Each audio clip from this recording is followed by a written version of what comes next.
I'm Kristin, and I was diagnosed with acute lymphoblastic leukemia in August 2010.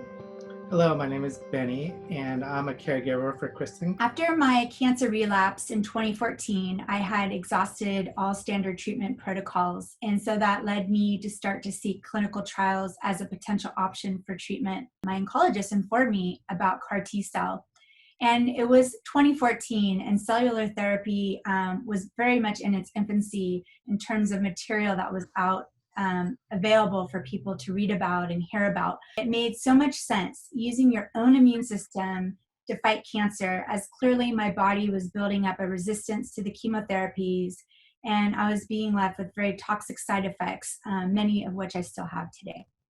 Clinical trials offered me an option of hope and possibly a gift of more time. It's also where the medical breakthroughs are happening. I think for me, I knew that even if it didn't work for me, I wanted to pay it forward by helping cancer research so that it could help other future cancer patients. And they take very good care of you when you're in a clinical trial. They give you a lot of attention, and most of the therapy and procedures are paid for. So clinical trial was actually a very, very good option for us. I did have to travel out of state to receive the CAR T-cell immunotherapy treatment. I was already out on disability and leave from work when the CAR T-cell clinical trial came about.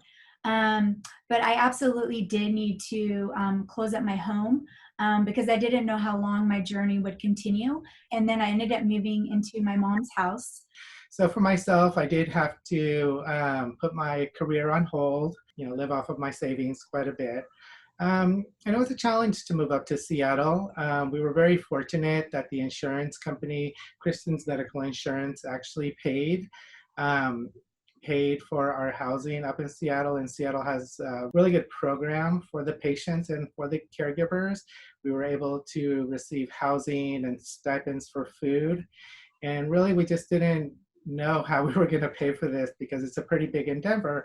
Yeah, it was really my mom who had asked me if there would be financial assistance, and I said, well, I hadn't heard anything, so I assumed not. And she said, you need to find out. I called the number on the back of my medical card, Member Services, and they were able to connect me with a department that handled medical referrals for out-of-state treatments, which handled both travel and lodging. And so they gave me the rules of what they would reimburse. And it was the type of thing where you would need to pay up front.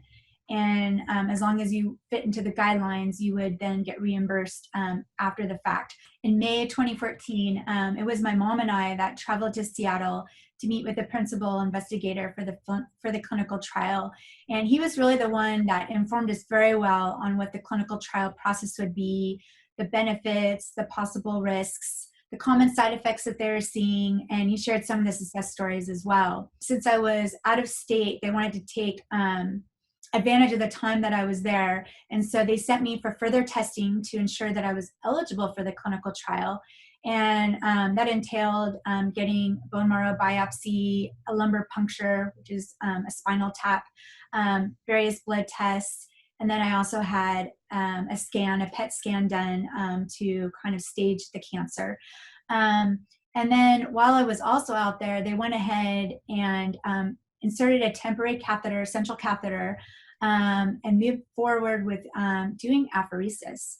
And it was a 4-hour appointment, and I was connected to a centrifuge machine, which would take out my blood products and filter out the white blood cells and return the rest of the blood products back to me, my red blood cells, my platelets, my plasma. I shortly learned after that I wasn't actually eligible to join the clinical trial, as no evidence of cancer had been found. And as it was expected, a few months later, I did end up relapsing again. And it was September 2014.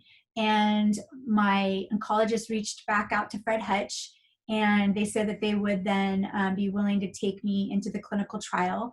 I did have to have lymphodepleting chemo to prepare my body for the CAR T-cell infusion. And that entailed a couple of chemos, and it was outpatient very minor side effects, nothing compared to all the chemotherapies that I'd had previously. The infusion day was on November 19th, and it was a day that we were very excited about and very full of hope.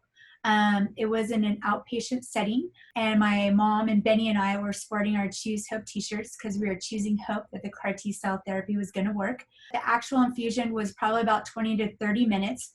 And I remember just looking at the bag, this small little white bag of cells, and just reveling in the magic that this little bag could eradicate cancer. And really, we were just so full of hope. And they did discuss at the end of the appointment, that, reactions for patients vary. That night, I ended up spiking a fever, and I did need to go be admitted to the hospital. And they kept me for observation for 3 days until the temperature passed. And so I was released back to outpatient monitoring. And actually, the 4th day after infusion was when the cytokine release syndrome, which is the inflammatory response of the re-engineered cells going around and attacking the cancer, occurred for me. And I remember, because I'm a child of the 80s, that I was imagining little Pac-Mans going around and attacking the cancer and moving on and doing another one. The doctors were very good, and the medical team of preparing us for side effects and to what to look out for.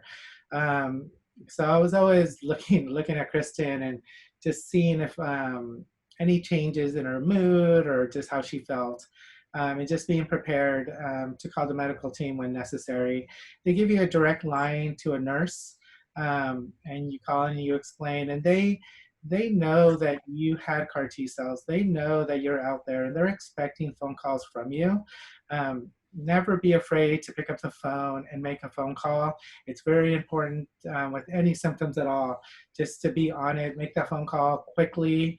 Kristin, the last thing she wanted to do is go to the hospital.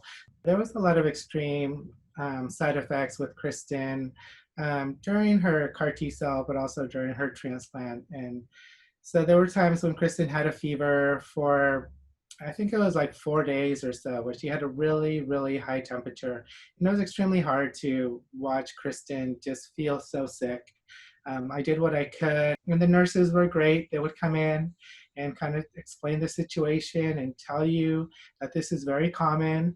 This is normal for CAR T cells and infusions. You're going to have these type of reactions. They told me that, the side effects would be temporary and just to ride it out. I remember there was times where I would spend weeks in the hospital and just going outside and breathing the fresh air and going for a walk, and it kind of helps you mentally to prepare for the next journey. A week after the hospital, I actually felt strong enough to amazingly get out of the apartment, and Benny and I, very carefully, because I was still immunocompromised, went and saw the Seattle Space Needle. And even went and saw the Seattle Ferris wheel. I was still healing, but I was just amazed that I had the energy to do that. But then right after that, a week after, I spiked another fever. And so I was hospitalized for 7 days. And it ended up being that I had contracted 2 blood bacterial infections. And that's when they did the first bone marrow biopsy post CAR T cell infusion. And it was amazing. They came rushing into the hospital room and they told us that no evidence of cancer was found. And we were so excited to hear that news. It was the best Christmas gift that my family and I could hear, and to know that it had worked for me as it had for others as well, and just felt so very blessed to be there in that moment. That was a good day. Mm-hmm. So I was followed 2 months post CAR T cell infusion. And so during that time, I was either in the hospital or I was having outpatient clinic visits. I needed to we were staying very close to the clinic. They had a schedule that they gave me that had different timing for when they would be doing bone marrow biopsies, when they would be doing blood draws, when they would be doing any lumbar punctures, when they would be doing any, PET scans again to review. And then after that 2 months, they also had follow-up appointments for the first year. Yeah, as a caregiver, I stayed with Kristin for quite a while after her treatment because she was still pretty sick. So I didn't get back to work until probably 6 months to a year after she um, had her transplant and the T cell therapy. My employer medically separated me. They just couldn't wait any longer. And so I continued to be on disability, and I am still today. So definitely the financial impact of, losing my own place, losing my job. I do have my pets back with us. So that part, the financial strain for sure. But then also socially, losing touch with my friends. I obviously haven't seen them as I did when I was working or going out all the time. But the gift that it has given me is that I am so very passionate now about being a patient advocate, sharing my message of hope, and helping fellow cancer patients navigate their journeys. And I've had the wonderful opportunity to work with so many amazing cancer organizations, such as the Cancer Support Community, the meaning that it brings to my life of doing this kind of work and what is something that I prefer, and it is my calling now going forward.